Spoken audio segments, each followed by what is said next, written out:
आने वाले एपिसोड में दिखाया जाएगा कि कैसे अहाना की जिंदगी एक बार फिर खतरे में पड़ने वाली है।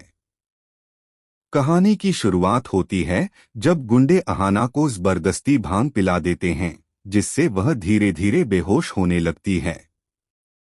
इस बीच घर की सारी औरतें अहाना पर शक करती हैं और उसे ही हर गलती का जिम्मेदार ठहराती हैं। लेकिन असलियत कुछ और ही होती है।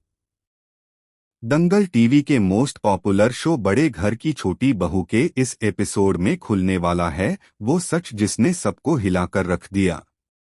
अब तक पोल्टू दादा अर्जुन का सबसे बड़ा समर्थक था, मगर अब वही अर्जुन सच के सामने खड़ा था। वो सच जो अहाना शुरू से कहती आई थी कि पोल्टू भरोसे लायक नहीं। लेकिन अर्जुन ने उसकी बातों पर कभी यकीन नहीं किया। उसे लगा अहाना परिवार में फूट डालना चाहती है। किस्मत ने अब अर्जुन को वो सब दिखा दिया जो उसने कभी सोचा भी नहीं था। जिस दिन भोग प्रसाद की हांडी चोरी हुई थी, घर में कोहराम मच गया था। किसी को नहीं पता था असली गुनहगार कौन है, लेकिन अहाना को एहसास था कि ये पोल्टू की ही चाल है। जब उसने सबके सामने उस पर शक जताया तो पूरा घर उसके खिलाफ हो गया। अर्जुन ने भी कहा, अब बहुत हो गया अहाना, तुम हर बार मेरे परिवार को बदनाम करती हो, अब मैं तुम्हारा साथ नहीं दूंगा। अहाना की आंखों से आंसू बह निकले, मगर उसने हार नहीं मानी। उसने कहा था, एक दिन सच खुद चलकर तुम्हारे सामने आएगा अर्जुन, और वही दिन आखिरकार आ गया। अगली सुबह महाराज जी ने सबको मंदिर बुलाया और बताया कि भोग की हांडी मिल गई है, लेकिन जिस हालत में हांडी गंदगी में पड़ी थी और पोल्टू की जेब से गिरे फूल व मिठाई के टुकड़े सब कुछ बयां कर गए।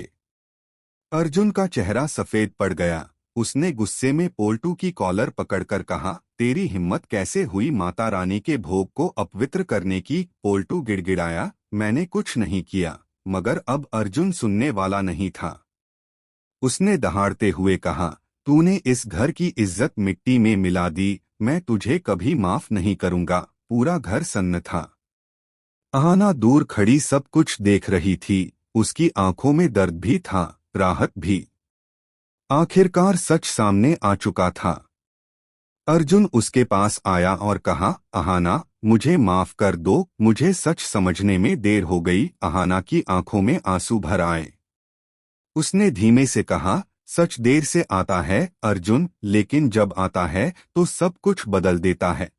तभी बुआ जी गुस्से में बोली, अर्जुन, तुम भी अब इस औरत की बातों में आ गए। लेकिन अर्जुन ने जवाब दिया, बुआ जी, अगर आपने पोल्टू को पहले ही रोका होता तो आज वो इस हाल में ना होता। दुर्गा देवी आगे बढ़ी और बोली, मुझे गर्व है कि मेरा बेटा अब सही राह पर लौट आया है। लेकिन पोल्टू और बुआ जी ने गुस्से में कहा, अब इस घर में हमारे लिए कोई जगह नहीं है, और घर छोड़कर चले गए। जाते जाते पोल्टू की आंखों में नफरत जल रही थी। उसने मन ही मन कसम खाई, अब मैं दुर्गा देवी और अहाना को चैन से नहीं जीने दूंगा। दिन बीतते गए, लेकिन घर में उस दिन की गूंज अब भी थी। अहाना ने ठान लिया कि अब वह खुद मंदिर का भोग तैयार करेगी।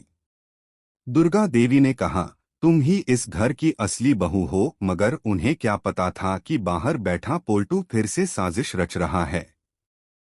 दुर्गा पूजा के विसर्जन वाले दिन घर फूलों से सजा था, म्यूजिक बज रहा था, बच्चे खेल रहे थे, लेकिन उसी खुशी के पीछे छिपा था तूफान।